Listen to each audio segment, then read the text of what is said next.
Were you able to see that movie? You could. Okay. Otherwise, in any case, in any case, I'll send it to the Atlanta Yoga group.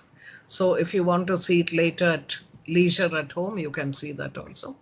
So that was his, the story of Shabari. And after that, once she goes off, like he sees the Sukshma Sharira going off like a light, and then they continue on their search. And then Rama tells Lakshmana, I think we should just hurry up and go to Rishyamukh, where we have to meet Sugriva, because without Sita, I cannot live anymore. I have to have Sita. Let's go and meet Sugriva. So then they both set out, and they looked at all these beautiful forests that were surrounding the Pampa river. And we move into the next chapter, which will be taken the next time. That's the beginning of what is called the Kishkinda Kanda, because it is in that place in Kishkinda that Sugriva lives. Okay? Okay. Any questions or anything you want to ask? Auntie, I want to ask a question. Mm. Most of the time, all these, I mean, like the gods and all the demigods and gods, even they have like very human nature. I mean, Sita saying, if you don't go, it's because you wanted me, and all those kind of talks. I was just wondering, I mean, why does she have to say that? Why can't she just say, just go? Or why did she have to threaten him with those words?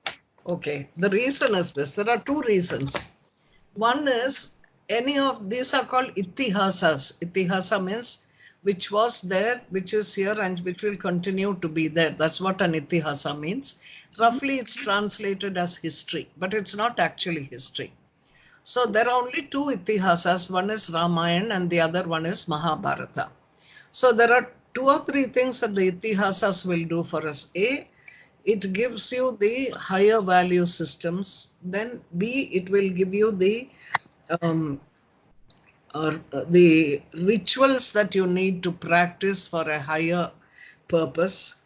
Three, every sentence will have a particular mantra woven into it, so that those who are discerning will see that mantra and use it for a particular purpose.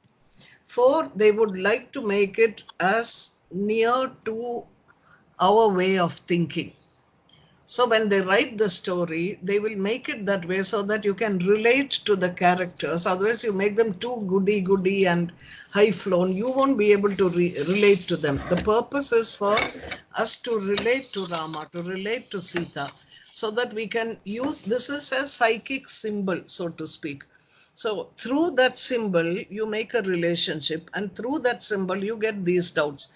Why should you act like that? Why should you not act like this? And all these are the questions we're asking ourselves, actually. So over a period of time, reading it again and again and again, then you come to understand that it is because of this reason, because of that reason. You refine your mind further and further, and the conditioning that we have grown through, the society conditions, those fall away and you get chitta shuddhi there. That is one reason. Another reason is that they make Sita, Valmiki makes Sita as much as and Rama for that matter, as human as possible. So to give you the emphasis that the divine exists within the human being. So doesn't matter what sort of a human being you are, but if you're constantly thinking about Rama, there it's Rama, you can think about any divinity that you want, anything that is supreme to you, but you're constantly thinking about this in some way or the other, either in anger or fear or hatred or love or doubt or suspicion. You're sort of like, your mind is caught up with the story and Rama and Sita, and that will help you to move into ekagrata, one pointedness. Then the other reason is Sita has to behave like that for Lakshmana to go, so that she can be kidnapped by Ravan and taken to Lanka, and Rama can come to liberate not her. He has to liberate Ravana. That's what they've come for, Rama and Sita. So she will use an ordinary language. If she did tell Lakshmana, I think you better go. But he said, no, no, don't be silly. He says, nobody can defeat Rama. Don't you know he's so powerful? He killed all that Kara, Dosha and people like that, just single-handed, 14,000 ogres. So she says, no, no, no, no, you better go. I want you to go. And then he says, no, Rama's told me to protect you and stay here. I can't disobey my brother. Then she brings out all these um, statements that, if you don't do this, I'll do that. This is so that we, when we are reading it, we will also get a feel of that's what I would do too. If my child were out there or my husband was out there being killed, I wouldn't sit and be equanimous and say, okay, why don't you go? I'll say, come on, if you're not going, I'm going to do something you know Yes. so it's like trying to give you a feel of this is what I would do, so you can relate to Sita. And when Sita shows her greatness later, the same Sita you have related to who becomes who you are, you are Sita there, because you would behave that way. When Sita behaves in an elevated sense, you will also be Sita there, you would also be elevated. So these are all the techniques sort of that they use, that the rishis used to help people to elevate themselves. So that's why, for example, Sita is Mahalakshmi. The entire wealth of the universes is in her hands. Why would she run after a golden deer, golden looking deer? But she tells Rama, you've got to do it, she says. The reason being that they're telling you through these stories many little things. She tells Rama, for example, that you shouldn't, you're doing a great sin if you promise to help the rishis by killing the Rakshasas, because the Rakshasas are fighting with the rishis. They haven't done anything to you. So, what business is it of yours to raise your bows and arrows against them? That is a sin, she says. And then he says, but I have given my promise because these people have depended on me alone. They live with ahimsa. They can easily kill the Rakshasas with their power, but they didn't do it because they have depended completely on me. So even if I give you up and Lakshmana up, I will not go back on my promise to them. Now, why does she say that? Not because she doesn't know he won't do it, but she tells it to him, A, so that he will reiterate it and the rishis would be reassured by that. Secondly, she is saying it like, I told you, like a mother saying to a father, that sometimes a child is not studying well or not sitting with the books or something, and you'll say, remember you were going to give him you said you would get him ice cream in the evening. Now that he's not studying, I'm sure you won't get him the ice cream. And the father will say, no, no, no, I've given my word, of course I'll give him the ice cream.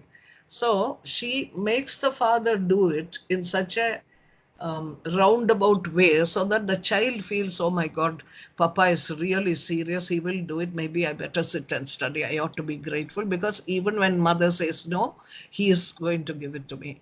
So all these little human things that we do, they put into it. That's why it's called Kanta Samhita. That is, there are three types of teaching. One is like the boss, the employer. The employer will tell the servant, get up and go do that and come, and the servant won't ask, why do you say this? Why can't I do it that way? He'll just get up and go, obey and do it. That was one way. But then everybody is not like that. So then there is the um, Mitra, the friend, like Arjuna and Krishna. When Arjuna says, get up and pick up your bow and arrow, he won't just immediately pick up the bow and just, why do you say that? Don't you think we are hurting somebody and aren't we doing a sin? And then Krishna has to tell him, no, it's not like this. It's the soul does not die. It's only the body that dies. But why do you say that? So it's like two friends chatting and getting to know. So God takes these three forms. The third one is called Kanta Samhitam. Kanta means the wife. That is, if a husband and wife are, the wife says, you promise you'll take me to a movie this evening. And then he'll say, well, we can't go out because of a lockdown. So there'll be a bit of a drama there. And then she will say, okay, I'm not cooking anything today. You can do what you want. She'll go sulk. And then he'll come back. Okay, okay, let's watch it on Netflix. Is that okay by you? So all this drama, but they end up watching the movie. So this little masala is thrown in to grip our attention so that we listen to the story.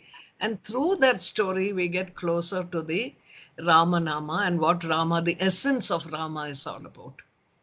So we don't The- have to feel very guilty if we also threaten once in a while. Threaten Of us. course, Don't do this, I'm going to do that. of course. Why do you want to feel guilty?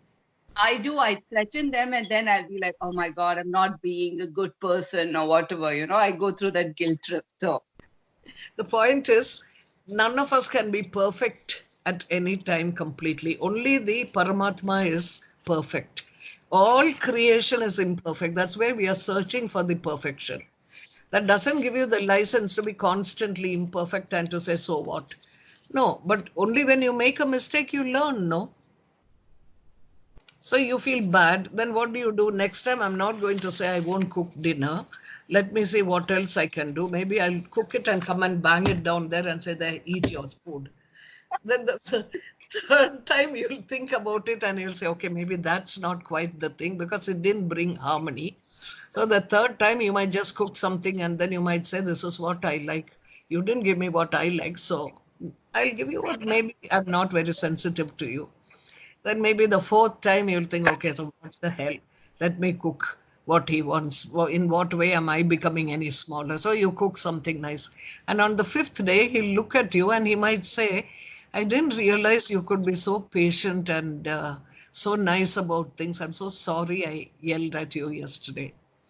So you see, all these different ways, and we'll find the divinity in our actions as a karma yoga situation. It's for that God gives us all this drama. Mahamaya. okay. So Okay. don't feel guilty with who you are.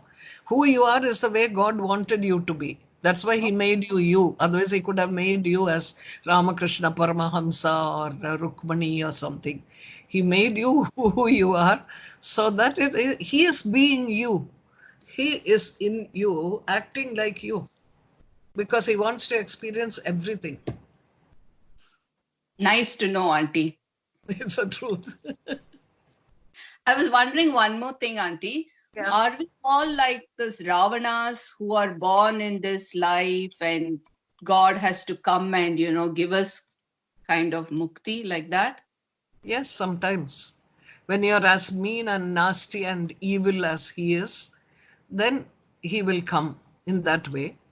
Provided you've made a deal with him in the beginning and saying, I'll hate you, but is that okay by you? And then he'll say, okay, in which case I'll come and liberate you. Now, if you haven't made a deal and you're doing it just on the top of your hat, you want to do this, so you do it, then when you're greedy enough, you might lose all your friends at one time. Then you might lose your finance, like now in Corona. How many people will stand by how many people? And then suddenly you'll get a true remorse and you'll say, why didn't I see all this good in so many things around? And then you will change. So sometimes he'll give you that also. Because somewhere we have a desire, no? Whatever desire we have, he'll always give it to us. Sometime you could have thought, if I had so much money, I would do this and that. And something like that. So you'll get put into that situation, and then Mahamaya will say, okay, go ahead. You thought you could handle it. Go ahead and handle. Let's see. But it's inbuilt in that is not a constant success. There will always be a failure with, and you will be imperfect when things have to do with the anityam, the things in life that are temporary. Naturally, you can't always be happy in that situation. So you start looking for something that is permanent outside you or inside yourself also. You're finding an equanimity is nothing but the divine flowering inside you. Okay. Thank you, Auntie. You're welcome, sweetheart. Hari Om. Hari Om, Auntie. Thank you. Good Hari night. Om. So tomorrow, the next time we'll start Kishkinda. Okay. Why does Almighty still need to experience anything? Isn't that because somebody has written a note? Okay, the point is the Almighty does not need to experience anything. He wishes to experience things. It's called Icha Shakti. And he wishes to experience it. So he makes, there are different people who, through whom he experiences all this. This is how creation comes into being, manifestation, and then draws it all back into himself, like a child playing robbers and police with toys. You don't know how you have this, what's that thing, Power Rangers or whatever it is. You get all these things. Somebody is making money out there, but that's a different matter. So the kids get, and then they sit and they tell this one is going to, and then you take the whole thing, put it in your box. It's just a game. There is no need. There is no compulsion. It's there and you play with it. That's why they call it Leela. Leela means a game. It's a play of God. He sees how he feels when he is um, in a lockdown in the samsar mandala, and then how he gets out of it. It's like you're making your own little puzzle and then solving it yourself. Just a game. There is no need for the divine.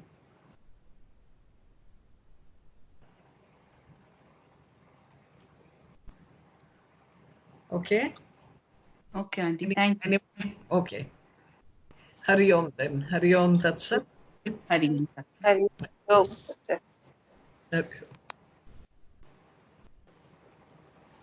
So here we are. Now what do I do?